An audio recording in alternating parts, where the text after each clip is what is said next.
Pak, kalau hasilnya tumor ganas berarti masih dilanjutkan kemo kayaknya.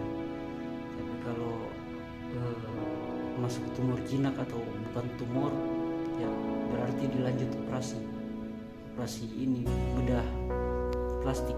Terima kasih buat donatur